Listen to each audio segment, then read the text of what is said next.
tome asiento, tome asiento. Aleluya. Quiero hablarles rápidamente de un lugar muy especial. Un lugar muy especial. Un lugar donde podemos encontrar el refugio para nuestras vidas. El refugio para nuestras almas. En estos días estuve viendo un vídeo, un reel, el cual no era un reel, más bien era un podcast, en el cual pues un doctor, un pediatra, hablaba acerca de las técnicas que usan los pediatras con los recién nacidos. Entonces salió un vídeo donde cogían a un bebé y cogían al bebé así, sentado digamos en la camilla, y lo dejaban caer. Entonces el reflejo era del bebé que se cae, ¿no? Entonces los dedos así tiesos. Y hizo gracia porque el momento que el bebé se iba a caer, el bebé le puso una mirada así como diciendo, te vas a enterar, ¿no? Entonces hizo gracia, ¿no? Ese vídeo, ¿no? Escuche, hay más de 2,000 temores identificados. Más de 2,000 temores. Desde niños hasta adultos vamos conociendo temores. Hay temores a la oscuridad. ¿Cuántos tienen temor a la oscuridad? Temores a estar solo. Temores al fracaso. Temores a hacer algo equivocado. Temores a las enfermedades. Temores a que Dios nos abandone, ¿no? Muchas veces. Pero déjeme decirle algo. Nunca Dios le va a abandonar. Temor a perder el temor de Dios. Hay muchos temores. Vamos conociendo temores conforme vamos avanzando. Y los niños nacen con temor. Imagínense 9 meses dentro de la barriga de su mamá, calentito, sin tener que trabajar, no hay nada más que comer. Por aquí, ¿no? Y de pronto algo le empuja hacia afuera. Luces por todos lados, una sala fría, gente tirando de la cabeza. Ese niño de hecho, ese niño ya nace con traumas. Un lugar desconocido, un lugar frío. Calentito está dentro y sale. Así como cuando le suena el despertador a las 5 de la mañana, dice, el culto matutino, y saca el pie ahora. Uy, ya no voy. Por las mismas ganas tiene ese bebé de salir del vientre de su madre. Las mismas ganas. Pero un niño, el bebé nace con un instinto, ese instinto de miedo, ese instinto puede escuchar las voces, el instinto de caerse, el instinto como dije anteriormente, de todas esas luces, ¿no? Todo un cambio totalmente radical para ellos. Estuve viendo hace un tiempo atrás unas encuestas del CIS de qué es lo que le preocupa a los españoles. Y la gran mayoría pues estaban preocupados por la situación política. Esto fue antes de las vacaciones, con todos los casos de corrupción, la preocupación por la guerra de ahí de Ucrania con Rusia, de allí de Palestina con Israel. O sea, había una preocupación, el paro, ¿no? La delincuencia, la sanidad. O sea, hay ciertas preocupaciones. Ahora, la pregunta que quiero hacer esta mañana es, ¿dónde nos refugiamos cuando el temor se hace fuerte en nuestras vidas? Cuando nos preguntamos, ¿y ahora qué va a pasar? ¿Y ahora qué va a suceder? ¿Y me voy a enfermar? ¿Algo va a acontecer en mi vida? ¿O no voy a llegar a pagar? ¿Dónde nos cobijamos? ¿Dónde nos refugiamos cuando viene ese temor a nuestras vidas? Y es ahí donde quiero llevarle a la palabra, al Salmo 91. Salmo 91. Todo el mundo conoce el Salmo 91. Meditando en la palabra del Señor, hace tiempo yo escuché, casi al principio de cuando me convertí, escuché a un pastor que dijo, en la Biblia hay 365 veces no temas. 365 veces no temas, es decir, uno para cada día. Y el Señor te dice hoy día, no sé lo que estás viviendo, pero el Señor te dice, no temas. Toque el hombre que tenga a su lado, despiértelo y diga, no temas. No temas. Salmo 91, ¿lo tienen todos? Dice así, el que habita al abrigo del Altísimo morará bajo la sombra de él. omnipotente. Diré yo a Jehová, esperanza mía y castillo mío, mi Dios en quien confiaré. Él te librará del lazo del cazador, de la peste destructora. Con sus plumas te cubrirá y debajo de sus alas estarás seguro. Escudo y adarga es su verdad. No temerás el terror nocturno, ni saeta que vuele de día, ni pestilencia que ande en oscuridad, ni mortandad que en medio del día destruya. Caerán a tu lado 1000 y 10,000 a tu diestra, mas a ti no llegará. Ciertamente con tus ojos mirarás y verás la recompensa de los impíos, pues has puesto a Jehová, que es mi esperanza, al Altísimo por tu habitación. No te sobrevendrá mal, ni plaga tocará tu morada, pues a sus ángeles mandará cerca de ti, que te guarden en todos tus caminos. En las manos te llevarán para que tu pie no tropiece en piedra. Sobre el león y el áspid pisarás, hollarás al cachorro del león y al dragón. Por cuanto en mí ha puesto su amor, yo también lo libraré. Le pondré en alto por cuanto ha conocido mi nombre. Me invocará y yo le responderé. Con él estaré yo en la angustia, lo libraré y lo glorificaré. Lo saciaré de larga vida y le mostraré mi salvación. Fuerte aplauso al Señor por su palabra. Aleluya.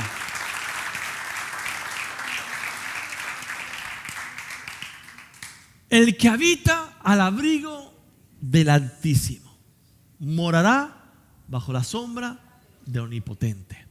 Y ahí vemos un listado de bendiciones de parte de Dios para nuestras vidas, de que nos va a guardar, de que nos va a cuidar, que nos va a proteger, que nos va a prosperar. Pero todo eso, hermanos, tiene una cláusula. ¿Has visto cuando va a firmar un contrato, un préstamo, abajo tiene la letra pequeña? Más vale que lo leas. A veces hemos firmado y cuando nos damos cuenta, pues esa pequeña cláusula, la letra pequeña, es el versículo 1. Y es morar bajo la sombra del Omnipotente. Y morar significa habitar. Morar significa algo permanente. No visitar y después me voy. Muchas veces decimos, no, es que yo vivo la presencia. No, tú visitas la presencia de Dios, pero después te vas. Y la palabra del Señor nos está diciendo que para poder librarnos de todos esos temores, necesitamos, amados, morar, vivir bajo la sombra del Omnipotente. Cuando vemos la historia de Israel, 40 años caminando por el desierto, 40 años bajo un sol intenso, donde solamente para poder cubrirse tenían que meterse dentro de sus tiendas, y también solamente dice la palabra que había la fidelidad de Dios delante de ellos con una nube que hacía que el sol no fuese tan fuerte. Cuando vemos el contexto cultural, histórico, había una ley no escrita que era la ley de la hospitalidad. Abraham fue un hombre hospitalario. Un hombre que cuando llegaba alguien a su territorio, a su tienda, él le daba cobijo, hospedaba a los extranjeros. Vemos durante toda la historia que Dios daba favor al pueblo de Israel siempre y cuando cumplieran esa ley no escrita, no estaba escrito, pero era una ley que había pasado de generación en generación. Ya desde Job, que es el primer libro de toda la Biblia, el más antiguo, ya habla de esa ley de hospitalidad. Es más, la palabra dice en Hebreos 13:2 que muchas veces, aún sin darnos cuenta, hemos hospedado a ángeles y a algún que otro demonio también. Morar bajo la sombra del Omnipotente justamente está hablando de esa ley de hospitalidad. ¿Qué significa esa ley de hospitalidad? La ley dice que tiene que estar bajo protección. La ley de la hospitalidad habla de estar al cuidado de esa gente, de esa casa. Es estar bajo el refugio de esa casa. Lugar donde nadie te va a poder tocar. Por ejemplo, ¿se acuerdan en el libro de Génesis cuando estaba Lot, que él vivía, ¿dónde vivía Lot? En Sodoma y Gomera. Gomera no. Gomorra. Sodoma y Gomorra. Ahí vivía Lot. Y resulta que recibió la visita de 2 ángeles, ¿se acuerdan? Y ahí estaban los hombres perversos que estaban golpeando la puerta. Dice, saca a esos hombres para que los conozcamos.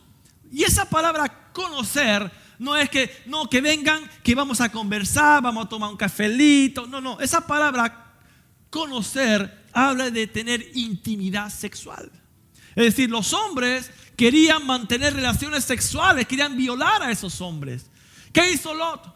Lot, en esa ley de la hospitalidad, lo que hizo fue sacar a sus hijas para que la violasen, porque esos 2 ángeles, esos 2 varones de Dios, estaban bajo su techo, estaban bajo su protección, y antes prefería que violaran a las hijas que no que violaran a sus protegidos. ¿Me están entendiendo hasta aquí? Ok. En la palabra del Señor encontramos una orden de Dios dada a Moisés, y Moisés dada a Josué, que era el que iba a entrar al pueblo de Israel a la tierra prometida. La orden era de que tenían que construir ciudades de refugio. ¿Para qué esas ciudades de refugio? Ubicadas repartidas en toda la nación de Israel, en toda la tierra prometida. Y era para cuando, por ejemplo, si alguien por accidente mataba a alguien. Por ejemplo, dice que si está con el hacha y en ese momento dado el hacha se le escapa de las manos y le pega en la frente, le abre la frente, pues tenía ese lugar para poder esconder de la venganza de los familiares de ese hombre que había sido fallecido. Fue un homicidio, pues, no provocado, no de manera, fue accidental, ¿sí? No fue involuntario. Pues esa ciudad de refugio eran esas ciudades en las cuales ellos podían ir y tenían que estar bajo ese refugio, bajo ese cuidado. La familia no podía vengarse, no podía entrar para asesinarlo, para cobrar venganza, sino que ellos tenían que permanecer allá hasta que el sumo sacerdote que estaba en ese entonces en el templo o en el tabernáculo de Jerusalén, del templo de Dios, hasta que no muriese, no podían salir. Si salían, pues corría por cuenta propia. Lo que le podía pasar, ahí ya no podían tener la protección. ¿Sí me están entendiendo? Ok, vamos a ver por la escritura. No lo vamos a leer todo, le voy a decir los nombres, pero está en Josué capítulo 20, versículos 7 y 8. Josué 20, versículos 7 y 8, usted lo puede leer. Pero le voy a decir los nombres de esas ciudades que tienen mucho que ver con Jesús. Porque la primera ciudad de refugio era la ciudad de Cedes. Cedes significa santificado. Fíjese algo importante. Aun cuando hemos cometido pecado, y muchas veces lo catalogamos como grande, ¿verdad? Porque para nosotros no es lo mismo robar un poquito que cometer, no sé, un adulterio. Nosotros el adulterio es muy grande, es muy grave. Pero robar, bueno, como todo el mundo lo hace. Pero para Dios, pecado es pecado. No hay pecado grande ni pecado pequeño, ¿verdad? Pero fíjese que aun cuando cometemos ese pecado grande para nosotros, podemos encontrar un refugio, podemos entrar al refugio en el cual nos sentimos santificados. No hay pecado tan grande que la sangre de Jesús no pueda perdonar y limpiarnos. Amén. La segunda ciudad es la ciudad de Siquem. Siquem significa hombro de carga. Jesús llevó sobre sus hombros todas nuestras cargas. En esa cruz que Él cargó, Él llevó sobre Él llevó todas nuestras cargas. Pues es la palabra que vengamos y depositemos todas nuestras cargas. ¿Cuántos de ustedes alguna vez han dicho, yo necesito un hombro para llorar? Nadie, no, porque ahí nadie llora. Yo lo he dicho muchas veces, necesito un hombro para llorar. Y he buscado un hombro para llorar. Muchas veces el hombro de mi esposa, otra vez el hombro de mi pastor. Pero escuche, llorar en el hombro de Jesús cuando nos sentimos débiles. En Mateo 11, 28 dice, venid a mí todos los que estáis trabajados, sí, cargados. Amados, sí, no me diga usted que usted no viene trabajado, cargado, agobiado, depresivo, con ganas de dejarlo todo. Y Jesús está diciendo, ven aquí, porque yo te voy a hacer descansar. Llevad mi yugo sobre vosotros y aprended de mí, que soy manso y humilde de corazón, y hallaréis descanso. Amado, ¿cuánto necesitan descanso? Pero no descanso de dormir en un colchón flex, sino el descanso a nuestras almas. El descanso de todo aquello que nos está agobiando, de los problemas que estamos viviendo del día a día, de las situaciones que nos afligen nuestro corazón. Necesitamos descansar, decir, Señor, aquí estoy. Yo ya no puedo más. Hoy vengo a descargar, a descansar y a tomar, como dice aquí en el versículo 30, a tomar tu yugo, que es fácil y ligera tu carga. Déjeme decirle algo, amados. Dios nos ama tanto como cuando somos fuertes, como cuando somos débiles. El apóstol Pablo estaba sufriendo una aflicción, un aguijón en su carne, lo llama él, donde por 3 veces dice la palabra que le pidió al Señor, Señor, líbrame de esto. ¿Cuántos de ustedes le han clamado al Señor, Señor, líbrame de lo que estoy pasando? Líbrame de esta situación, de esta aflicción que estoy pasando, que me está cansando, me está agobiando, me está entristeciendo, me está metiendo en depresión. ¿Cuántos de ustedes han dicho, Señor, esta es mi debilidad, ya no puedo más, sácala de mí? ¿Y cuál fue la respuesta del Señor? Es que en tu debilidad se perfecciona mi fortaleza. Y como decía la pastora, amados, en los momentos de debilidad es cuando Dios nos fortalece. En los momentos de debilidad es ahí donde podemos encontrar el refugio de estar en la presencia del Señor y traer fortaleza a nuestras vidas. Ese hombro de carga que Él lleva todo nuestro peso que nosotros no podemos llevar. Otra ciudad de refugio es la ciudad de Hebrón. Hebrón significa comunión. Si usted mira la palabra, lo primero que perdió Adán cuando pecó, ¿qué fue? La comunión con Dios.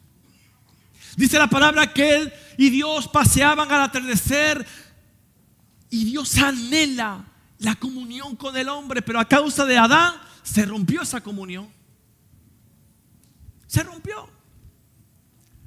En Génesis capítulo 3, que nos relata toda la caída del hombre, dice que cuando Dios vino a buscar el hombre, dice que oyeron, capítulo 3, Génesis 3:8, dice, y oyeron la voz de Jehová Dios que paseaba en el huerto al aire del día, y el hombre y la mujer se escondieron de la presencia de Dios, de Jehová Dios, entre los árboles del huerto. Se escondieron, perdieron la comunión, se escondieron, porque eso es lo que hace el pecado. El pecado nos avergüenza y el pecado hace que nos escondamos de la presencia de Dios.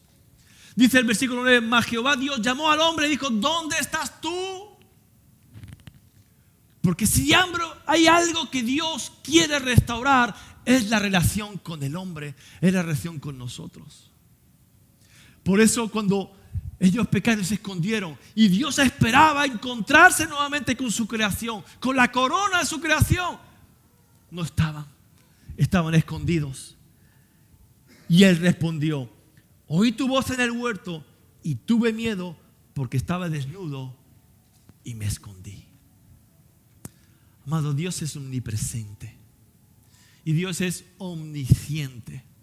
Él sabe todo de nuestras vidas. Él sabe todas nuestras aflicciones. Él sabe cuando pecamos y cuando nos estamos santificando para Él. Él lo sabe todo. Y ellos se escondieron creyendo de que Dios no lo iba a ver. Ellos se escondieron creyendo que Dios no sabía dónde estaban, cuando Dios lo sabe todo. Dice en el Salmo 139:7, ¿a dónde me iré de tu espíritu y a dónde huiré de tu presencia? ¿A dónde? Dígame usted, ¿dónde se puede esconder que Dios no la encuentre? No hay lugar, porque Dios conoce todo y sabe todo y está en todo lugar. Entonces no hay lugar, diga conmigo, no hay lugar donde pueda esconderme de Dios. Pero algo que me fascina de la palabra y de la obra de Jesús es que a pesar de que Adán pecó y rompió la comunión con Dios, la comunión del hombre con Dios, vino el segundo Adán, el postrer Adán, y vino a restaurar esa comunión con Dios. Y hoy día usted y yo tenemos acceso al Padre, al trono de la gracia, donde encontramos el oportuno socorro. Se restauró la relación, amados, y toda obra de la cruz fue posible para que usted y yo estemos en comunión con Dios. Den un aplauso al Señor si usted lo cree. Aleluya. La cuarta ciudad de refugio es la ciudad de Bezer. Bezer significa fortaleza. El refugio para el débil cuando ya no tiene fuerzas. El refugio para el débil cuando lo quiere dejar todo. ¿Y cuántos de ustedes alguna vez han tenido la tentación de querer dejarlo todo? ¿Sabe qué dice la palabra? Diga el débil, diga el débil, diga el débil, fuerte soy. Proverbios 18:10, Proverbios 18:10. Torre fuerte es el nombre de Jehová. A él correrá. Pero ¿qué es lo que ocurre? Sabemos que torre fuerte es Dios, es Jehová. ¿Dónde están los justos? Dice que correrá. Cuando uno se siente débil, tiene que correr a la torre fuerte. ¿Y cuál es la postura del débil? Bueno, no sé si ir a la oración. Bueno, mejor no voy a la iglesia. Bueno, escuche, dice que corre el justo. Vaya a la torre fuerte. Escuche, torre fuerte es el nombre de Jehová. A él correrá el justo. Escuche, cuando sienta debilidad, cuando sienta que ya no puede más, es el momento de correr. Dice la palabra que él dará el esfuerzo al que está cansado, al que no tiene ninguna, le va a dar fortaleza. Al que no quiere, va a darle fortaleza. Al que sienta que va a morir, le va a seguir dándole fortaleza. Escuche, él es nuestra torre fuerte. Él es nuestro fuerte refugio. Otra ciudad de refugio es Ramot. Ramot significa altura. Si hay gente, amados, que han volado muy alto con el Señor. Gente que comenzaron muy bien su caminar con el Señor, pero de pronto algo pasó por el camino que comenzó a descender y eso le trajo desánimo. Comenzó el año 2025 pensando que su familia iba a estar en el Señor. Comenzó el año, este año 2025 pensando, bueno, pues mi finanza va a ir mejor, mi economía, mi familia, mis estudios, mi trabajo me va a ir mejor. Pero resulta que su oración es menor, su búsqueda del Señor es mínima, ya hay casi que porque lo obligan. Pero al entrar al refugio, a entrar a ese lugar, amados, al entrar a ese lugar donde está el Señor, ahí nuevamente uno vuelve a levantar el vuelo. Es ahí donde rápidamente, amados, la gracia del Señor tiene el poder para en un segundo puedas recuperar la espiritualidad que tenías. En un segundo en su presencia puedes recuperar esa unción que tenías, donde hay más gloria de Dios para tu vida. Hay un salmo, el Salmo 73. El salmista está desanimado. Porque ¿cuántos de nosotros pasamos por desánimo? Que un día estamos volando, un día estamos encima de la montaña, otro día la montaña está encima de nosotros. Y otra vez volamos y estamos como las águilas. Algunos nada más que por las uñas de los pies. Escuche. Pero llega un momento de desánimo. Y aquí el salmista está viendo de que la pregunta que se hace es, ¿vale la pena servir al Señor? Porque él estaba viendo la prosperidad de los impíos, de los pecadores, todos prosperando, y yo que me consagro, y yo que voy al templo, y yo que vengo a adorar, y yo que diezmo, y yo que ofrendo, y yo que voy a la célula, y yo que voy los viernes, y yo que voy los domingos, y yo que hago, y yo que no sé qué. Y no prospera. No cambia nada en su casa. No cambia nada en su situación. Y es la situación que el salmista estaba viendo.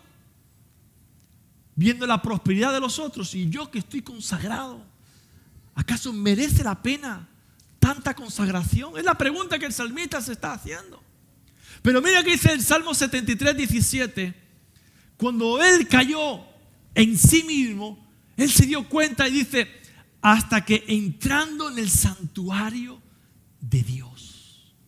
Y el santuario no es todo el templo, como hemos estado aprendiendo en Apocalipsis. El santuario es el lugar santísimo. Es el lugar de la presencia de Dios.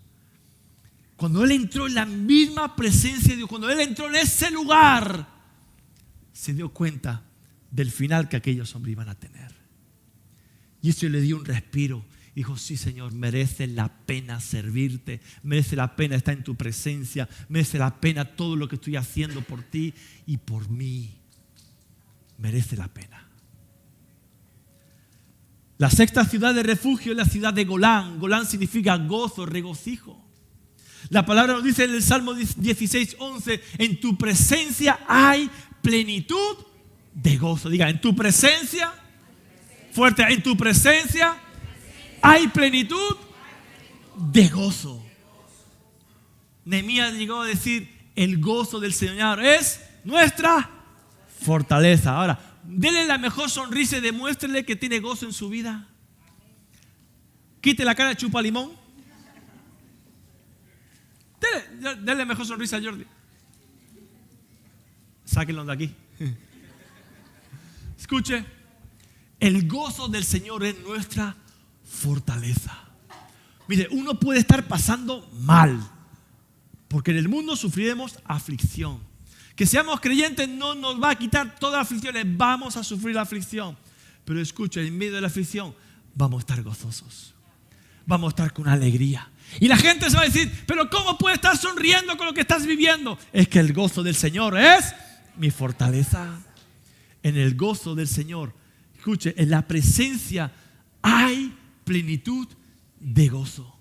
Por tanto, cuando entramos en ese lugar, en medio de tanta aflicción, en medio del desánimo, en medio de la tristeza, en medio de todas las calamidades que podemos estar sufriendo, cuando entramos en ese lugar, uno comienza a recibir el gozo, comienza a recibir la paz, una paz que sobrepasa todo entendimiento.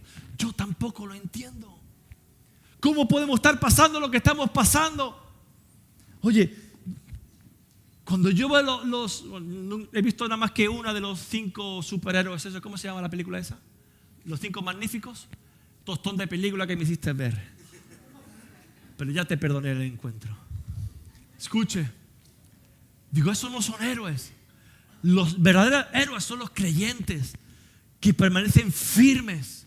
Los creyentes en el Señor que permanecen firmes a pesar de todas las circunstancias. Amado, yo cuando veo sus vidas, cómo están siendo tratados, cómo están siendo manipulados, cómo están siendo zarandeados, y usted resiste firme y encima con una sonrisa como la Pantoja.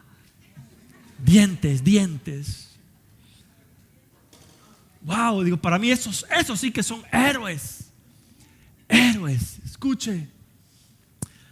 Conforme el versículo 13 del Salmo 91 que hemos leído, yo detecto 3 tipos de temores, 3 tipos de miedos. El primer tipo es el miedo esperado. El segundo, el inesperado. Y el tercero, el infundado, el que no tiene fundamento. En el versículo 13 del Salmo 91 dice, sobre el león. Amados, ese es un ataque esperado. ¿Cuántos de ustedes han encontrado a ver con un león? Mi esposa se ha encontrado con un león. Cuando se despierta al lado mío y tengo un aliento de león.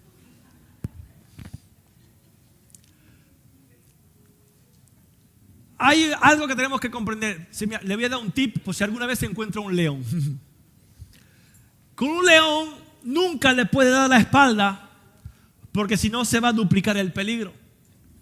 Con un león tienes que mirarle siempre de frente para poder hacerle frente, valga la redundancia. Con un león tienes que levantar las manos para que de esa manera él vea que es más grande que él y él pueda tener un poquito de temor y sobre todo tener la mirada fija. Y sobre todo, no echa a correr, porque el león te va a ver como una presa, va a oler el miedo y va a ir por ti. Ese es un tip por si se encuentra un león cuando salga de la puerta. Todo puede pasar. ¿Qué dice 1 Pedro 5:8? 1 Pedro 5:8. Sed sobrios y velad, porque vuestro adversario, ¿Quién es? ¿Y por qué mirar que tiene a su lado? Porque vuestro adversario, el diablo, como león rugiente, anda alrededor buscando a quien devorar. Escuche, eso es un ataque esperado, un temor esperado. Sabemos que el diablo anda como el león rugiente. Sabemos que en cualquier momento él va a encontrar un resquicio donde meterse en nuestras vidas y hacernos daño. El segundo ataque es el ataque inesperado. En este versículo 13 nos dice, sobre el león y el áspid pisarás. El áspid son las serpientes. Y ese ataque nunca lo esperas. No lo viste venir. No viste venir un pronóstico médico negativo. No viste venir una relación que se rompe, una noticia inesperada que de pronto, amados, te cambia la vida. No lo viniste a ver. No lo viste venir a tu vida. Eso es un ataque inesperado. Pero después están los ataques infundados, los ataques falsos. Porque además dice, hollarás al cachorro del león y al dragón. ¿Se acuerdan? Seguramente lo han visto. Antiguamente, cuando era un territorio desconocido, pues no conocían más allá de los mares y pintaban como que había un abismo y ahí habían dragones, pintaban dragones, animales o monstruos marinos. ¿Sí se acuerdan así de la historia un poquito? No, es que ustedes son del siglo XXI, perdona. Lo del siglo XX nosotros sí que... Antiguamente los mapas, cuando era algo desconocido, pues pintaban pues dragones y animales, monstruos marinos, ¿no? Y eso es lo que hace el diablo. El diablo trabaja en miedos infundados. Por ejemplo, usted conoce una persona que le dice, oye, ¿te has enterado que a fulanito le ha dado un infarto? De pronto, a uno ya empieza a doler el pecho. Ay, que a mí también me va a doler. Le ha dado un ictus a fulanito. Ay, pues yo tengo mismos síntomas porque no me siento, a veces me hormiguea el brazo. Miedos infundados. Es que han echado a fulanito, lo han echado de tal trabajo. Ay, que me van a despedir a mí también. Miedos infundados. Esos son los tres tipos de miedo. Ahora, ¿cómo vamos a ser libres del temor? ¿Cuántos quieren ser libres del temor? Amén.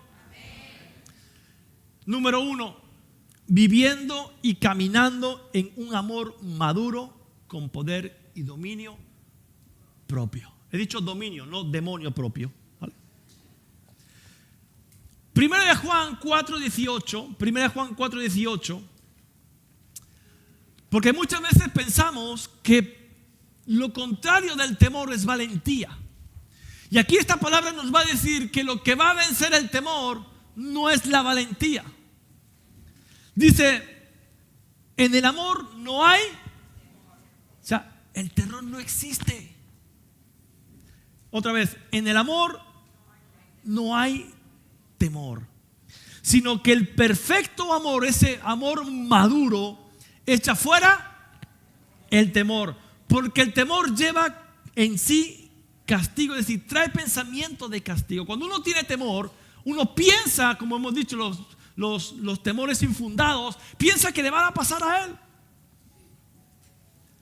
De donde el que teme no ha sido perfeccionado el amor, es decir, aquel que no ha alcanzado la completa madurez del amor, escuche, tiene temor.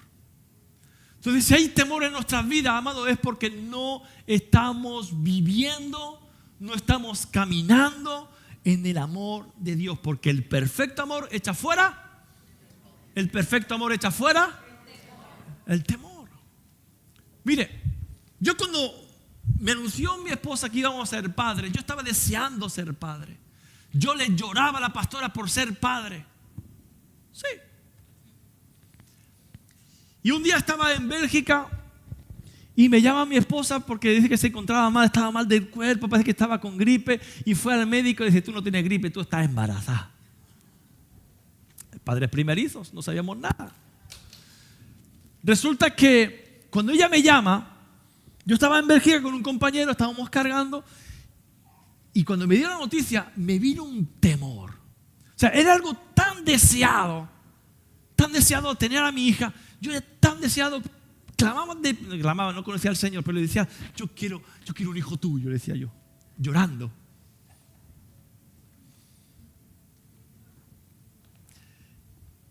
Y cuando me vio el compañero, no sé qué cara tenía, pero estaba desencajado.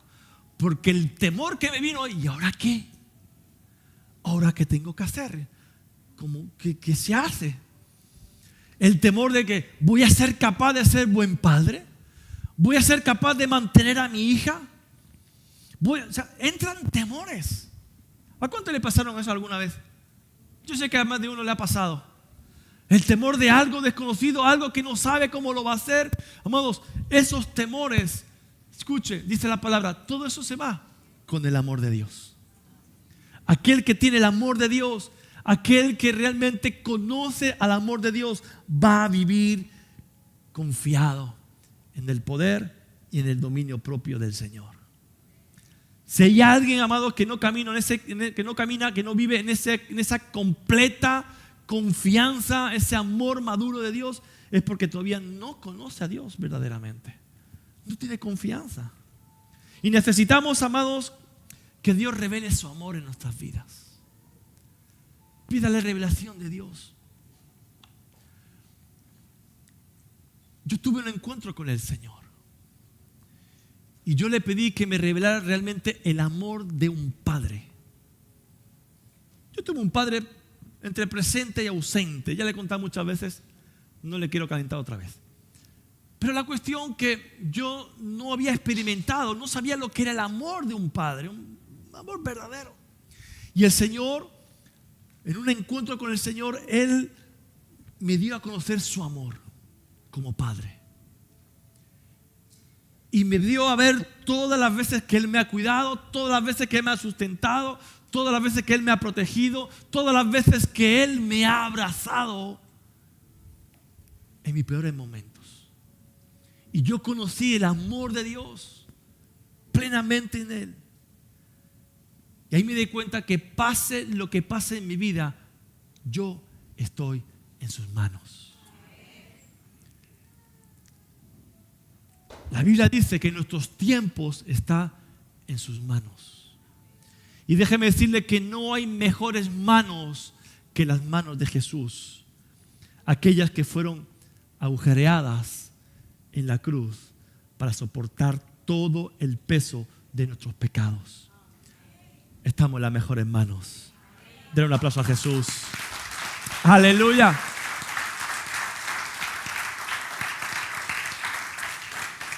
¿Cómo podemos ser libres del temor? Pregúntame, pastor, ¿cómo podemos ser libres del temor? Pues yo se lo voy a decir. Número 2, teniendo la revelación de que Dios está con nosotros, escuche, todos los días de nuestra vida. Isaías 41:10 dice, no temas, porque yo estoy contigo. No desmayes, porque yo soy tu Dios que te esfuerzo. Siempre te ayudaré, siempre te sustentaré con la diestra de mi justicia. Wow.